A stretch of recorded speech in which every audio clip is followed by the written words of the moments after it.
to make room for Brandon Marshall. So thank you for coming on. Thanks for having me. I love you guys.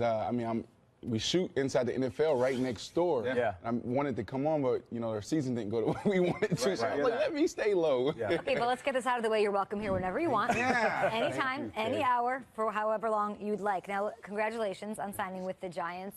I saw yesterday that you told Mike Francesa it was the #1 team on your list. Why the Giants? Well, yes, because of the organization. When you look at the instability in my career, I felt like I needed stability at the top.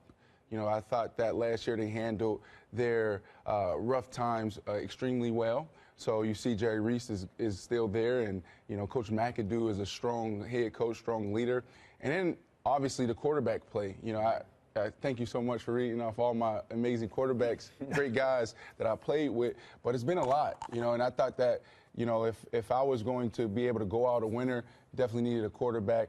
And also, at this point in my career, I still believe that I'm a #1 receiver, and you can't tell me different, KB. What do you mean? I feel like he really does watch. I feel elite, but He said 1A, I think. I think that, the healthiest teams I've been on has always had a great mix of, spreading the ball around. You have Alshon Jeffrey on the other side of myself. You had Eddie Royal going back to my days in Denver. He had 91 catches. I had 100 catches.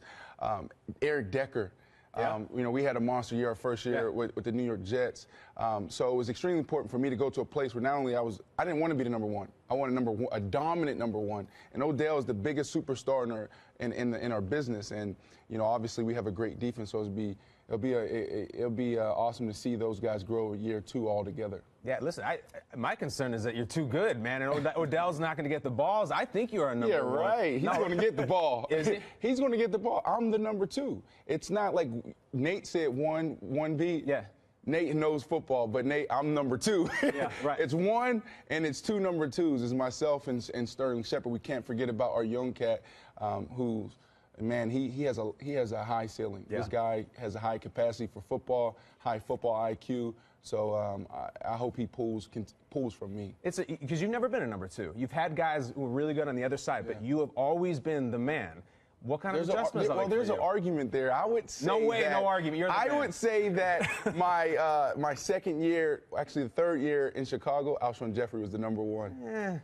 Josh McCown. I was just with Josh McCown last week at this retreat that we were at when I was speaking with you, and Josh McCown. I was like, man, you loved Alshon that year. You just drop back and just throw it up to Alshon. It's like a new toy. Right? Correct. That's exactly what it was. He burst on the scene, and he was making some amazing plays for us. So you go with the flow. If that guy, you ride that guy, and Alshon Jeffrey is the best in the business at tracking that deep ball. So it'd be exciting to see where he lands as well. Alshon Jeffrey's a bit polarizing here at the table. Yeah. You're sort of all in. I think he had a great year with you, but as a #1, never really put up those numbers. So you think, does he deserve to be, is he the hottest wide receiver free agent right now? Well, yes, you can't look at, the entire season, because I don't think he's played, the entire season the last 2 years. But when you look at per game, I think his yards per game is more than anyone else. So if he puts together a complete season, I think that you'll see him up there 15, 16, 1,700 yards in the right situation. All right, Brandon, let's cut to it, because Giants fans are watching, excited as heck to have you on the team, but they can't get this lasting image of them receivers being on a yacht, partying in Miami the day after Week 17, and them getting blown out in Green Bay. Does that happen if Brandon Marshall's in the locker room and in that wide receiver office, in that room, talking to these young guys? You know what? No, it doesn't happen. Well, I can't say that. Everyone's different, but I would have been against that, in partly because probably my pains, right? Like, I've been in the league so long and I've never made the playoffs. So for me, I'm a guy, going into year 11. I'm in year 11, and I'm all in because it's like I know this opportunity doesn't come around often. But then you have younger guys, and see, when I was younger, when I first got in the league, the first couple years, it was about me proving that I could play in the NFL. And then once you prove that, then it's like, oh, you can make money, right? You see what Nate B does when he leaves Minnesota and goes to like, oh, I can make how much money? And then after that, it's like, oh, we're supposed to win here, right? And that was the process for me. And so these guys are young, and they're studs, and they'll get it. But for me, I'm just at a different place in my life. So I would have been against it. But I don't think it had anything to do with their performance on Sunday. Now, you're talking about the maturity of the mind and how you see things differently at this age. And we talked about it a little bit. You say that you're a #2 in this offense, but in your mind, you're still a #1. some at home are watching and saying, wow, that seems like such a great bargain for the Giants to get Brandon Marshall. He could have waited a little bit and got a lot more. And we're seeing the domino starting to fall today and tomorrow and the rest of the week.